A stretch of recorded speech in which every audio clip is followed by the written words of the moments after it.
Bapak, Ibu, dan saudara yang diberkati dalam Tuhan kita Yesus Kristus, oleh anugerah Injil keselamatan, Chris Munandar telah menerima Yesus sebagai Tuhan dan Juru Selamat dalam hidupnya.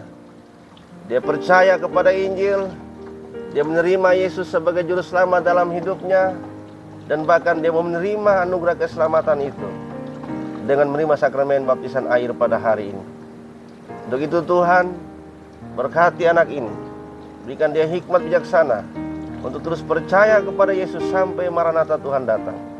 Dan pada hari ini sebagai hamba Allah, saya membaptis Chris Munandar di dalam nama Bapa, Anak, dan Roh Kudus.